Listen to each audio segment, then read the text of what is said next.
Trump جو کہتا ہے وہ نہیں کرتا اور جو نہیں کہتا وہ تو ضرور کرتا ہے۔ اسی وجہ سے امریکی صدر ایران میں گھسنے کی ہمت کرے گا اور ضرور کرے گا، کیونکہ اب یہی آخری پتہ ہے جو وہ چلنے والا ہے۔ لیکن اب یہاں سوال یہ ہے کہ اگر امریکی فوج نے ایرانی سرزمین پر صرف ایک قدم بھی رکھا تو کیا ہوگا؟ کیا ہزاروں ڈرونز آسمان کو آگ میں بدل دیں گے؟ کیا خلیج فارس امریکی بحری بیڑوں کے لیے قبرستان بن سکتی ہے؟ کیا دنیا ایک ایسی جنگ کے دہانے پر کھڑی ہے جہاں پہلے میزائل چلیں گے، پھر سمندر بولے گا اور آخر میں لاکھوں انسان آمنے سامنے ہوں گے؟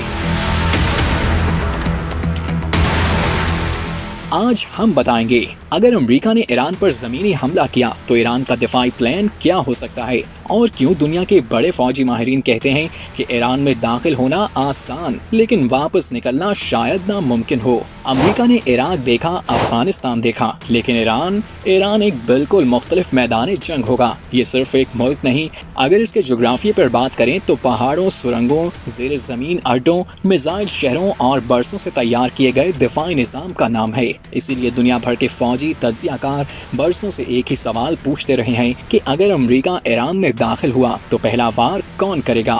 جیسے ہی امریکی ہیلی کاپٹر یا ٹرانسپورٹ طیارے ایرانی حدود کے قریب پہنچیں گے، پہلی دفاعی لائن متحرک ہو سکتی ہے۔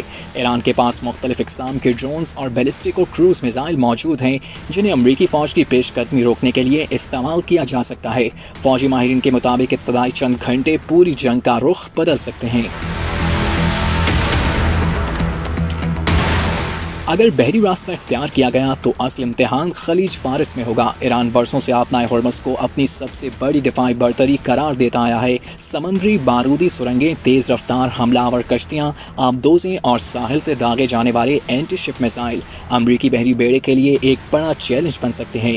لیکن اس کے برعکس امریکہ کے پاس بھی سینکڑوں خودکش ڈرونز بوٹ موجود ہیں، جن کی حال ہی میں ایک ویڈیو بھی سامنے آئی ہے جو انتہائی تیز رفتاری سے اپنے ہدف کو نشانہ بنا رہی ہیں۔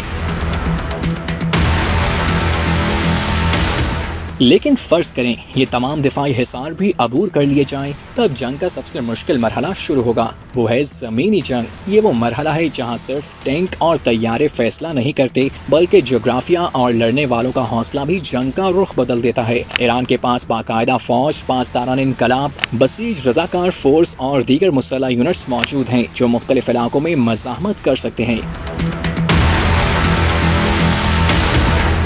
فوجی تجزیوں میں یہ بھی کہا جاتا ہے کہ امریکہ اگر کبھی ایسی کارروائی کرے تو وہ پہلے فضائی برتری حاصل کرنے، اہم فوجی مراکز، air defence systems, commands and control مراکز اور انفراسٹرکچر کو نشانہ بنانے کی کوشش کرے گا۔ اس کے بعد ہی کسی محدود زمینی آپریشن پر غور کیا جا سکتا ہے۔ دوسری جانب ایران کی حکمت عملی صرف اپنی سرزمین تک محدود نہیں سمجھی جاتی۔ فوجی ماہرین کے مطابق خطے میں امریکی اڈے، بحری جہاز اور سپلائی لائنز بھی کسی بڑے تنازع میں ممکنہ اہداف بن سکتے ہیں۔ اس لیے ایران کے ساتھ کسی بھی جنگ کو صرف ایران کی جنگ نہیں بلکہ پورے مشرق وسطیٰ کا بحران قرار دیا جاتا ہے، اور شاید یہی وہ وجہ ہے جس نے اب تک واشنگٹن کو مکمل زمینی حملے سے دور رکھا۔ حملہ شروع کرنا شاید آسان ہو، لیکن اسے ختم کرنا دنیا کی مہنگی ترین اور طویل ترین جنگ ثابت ہو سکتا ہے۔